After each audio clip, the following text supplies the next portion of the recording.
They called him the viral Daredevil, but one reckless moment turned his fame into a nightmare. A decade behind bars, a courtroom drama, and truths that threatened to shatter more than just his public image. But the real shocker? That was the twist no one predicted. Let's go back to the beginning. The streets of Manhattan buzzed with life. Tourists with cameras, street performers drawing crowds, and the constant hum of yellow taxis. Among the chaos was 21-year-old Jason Carter, a self-proclaimed internet star from Florida. With his tousled hair, oversized jacket, and a smirk that screamed mischief, Jason was chasing his next big hit. His followers wanted something epic, daring, outrageous, and unforgettable. "Yo, people," he said, pointing his phone camera at himself during a live stream. "What does it take to get a New York City cop to crack? Let's find out." His friends snickered nervously in the background. "Jason, man, don't push it. This isn't a theme park." Jason waved them off, eyes locked on an NYPD officer standing stiffly by the iconic Times Square steps. With a perfectly pressed uniform and a stern expression, the cop looked unshakable, a challenge Jason couldn't resist. "Dude," he said loudly, pacing in front of the officer, "do you ever blink, or are you just a super realistic statue?" Nothing. The officer didn't even blink. Jason's grin widened. "Time to spice things up," he muttered, fishing a sparkler from his backpack and showing it to the camera. "This is going to be lit, literally." His friends exchanged worried glances. "Are you serious right now? You could get in serious trouble for this." "Relax," Jason said with a wink. "It's all in good fun. What's the worst that can happen?" With a quick strike of a match, he lit the sparkler, holding it dangerously close to the officer's pristine hat. The flame started small, but it didn't take long for it to grow. Smoke curled into the air, and a faint crackling sound filled the space. A crowd started to gather, murmuring in disbelief. "Jason, stop," one of his friends whispered. Harshly, but it was too late. The flames caught, spreading quickly across the hat's fabric. A woman in the crowd screamed, and the sharp smell of burning material filled the air. The officer didn't move. His face stayed as still as a statue's, but the nearby security guard sprang into action. "Fire," he yelled, motioning for backup as he rushed toward Jason. Jason panicked. "Run," he shouted to his friends, bolting into the crowd with laughter trailing behind him.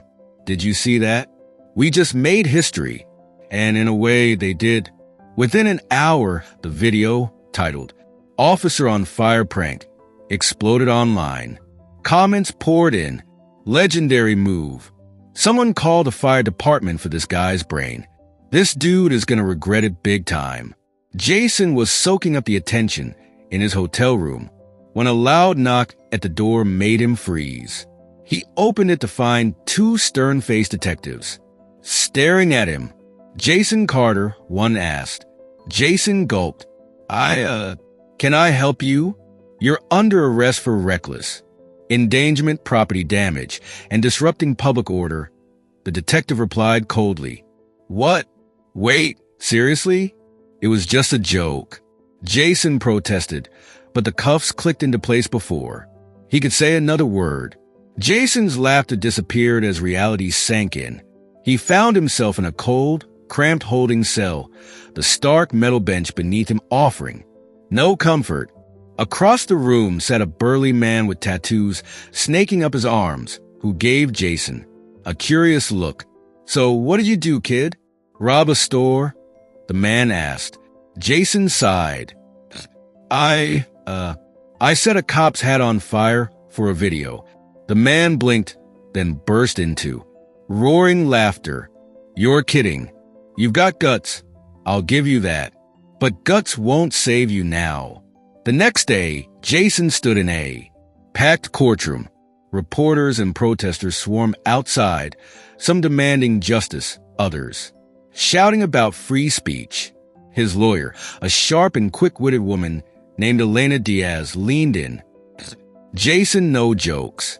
No stunts. Let me handle this. He nodded, his heart racing as the prosecutor addressed the court.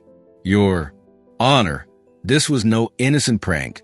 It was reckless behavior that endangered public safety and disrespected our officers, the prosecutor declared. Elena stood, her calm voice cutting through the tension.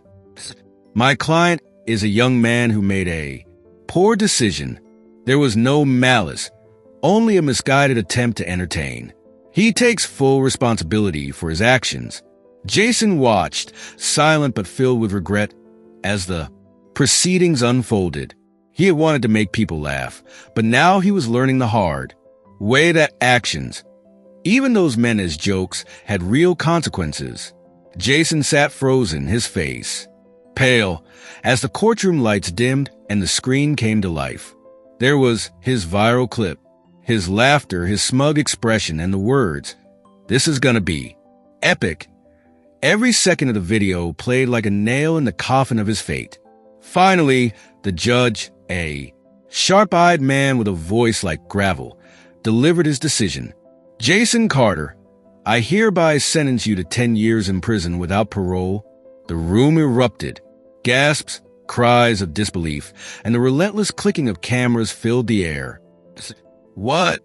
Jason yelled, shooting to his feet before officers seized him. His lawyer, Elena, looked thunderstruck. Your Honor, this is grossly disproportionate, she protested. But Jason was already being let out, the weight of the sentence pressing down on him. The shouts of protesters outside grew louder as he was shoved into the back of a police van.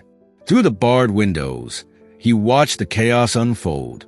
What had started as a joke for internet fame had turned into a nightmare that felt impossible to escape. His first night behind bars was pure humiliation. The moment he stepped into the cell block, mocking voices rose to greet him. Look who it is, folks, a wiry man hollered, rattling the bars. The big shot prankster has graced us with his presence. Another voice chimed in. Where's your crown, TikTok king? Left it at Times Square. Jason said nothing, clutching the scratchy blanket they'd issued him. The cell door slammed behind him with a finality that stole his breath. For the first time, the weight of what he'd done hit him like a tidal wave. This wasn't a bad dream. It was his reality. The following days were a grueling routine of alarms, tasteless food, and endless stares from both inmates and guards. He kept his head down, trying to blend into the background, but it was impossible to avoid the attention. During lunch one day, a burly man tossed a burnt piece of bread onto his tray with a smirk. Hey, Firestarter, got any tips for making this toast better? Outside the prison, things were boiling over. The media couldn't get enough of the story, and public opinion was sharply divided. Some people called Jason a victim of a system eager to make an example of him. Others saw him as a reckless troublemaker who deserved every second of his punishment. Headlines screamed, prank or crime? The trial of Jason Carter divides a nation. Talk shows debated the ethics of his sentence, while protesters gathered, some holding signs that read, Free Jason, and others declaring, Justice for tradition. Meanwhile, Elena wasn't giving up. She pored over the case, working tirelessly to uncover anything that might help. Then, out of nowhere, a shocking twist emerged. Leaked security footage from the scene showed two officers talking near the incident. Their conversation revealed something damning. This'll teach these tourists to mess with us, one officer had joked. Let's make it count. The video went viral in minutes, flipping the narrative entirely. People were outraged. This isn't justice, one commentator declared on national TV. Social media exploded with hashtags like hashtag justice for Jason and hashtag exposing the system.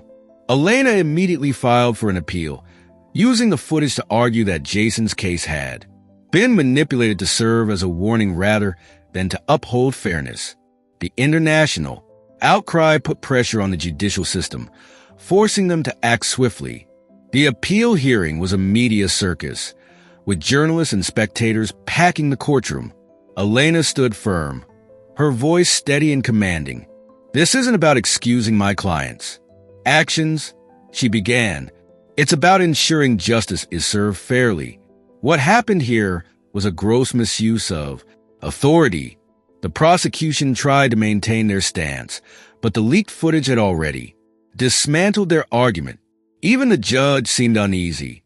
After hours of deliberation, the judge delivered the new verdict.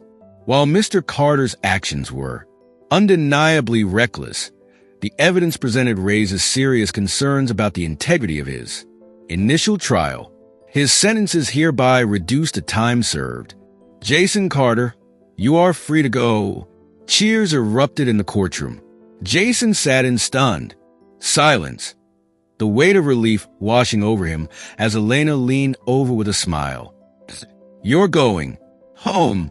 The crowd outside was electric.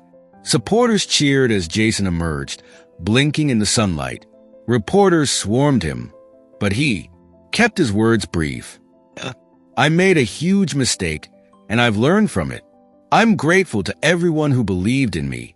Returning to normal life wasn't easy. Jason deactivated his social media and stepped out of the spotlight to reflect on what had happened. Over time, he found purpose in speaking to schools and community groups, sharing his story as a lesson in responsibility. "Chasing fame isn't worth losing your future," he told a roomful of students one day. "Think twice before you act. Trust me, I learned the hard way." Though his name would forever be tied to the infamous prank, Jason worked to rebuild his life, proving to himself and others that he was more than a reckless moment of fame.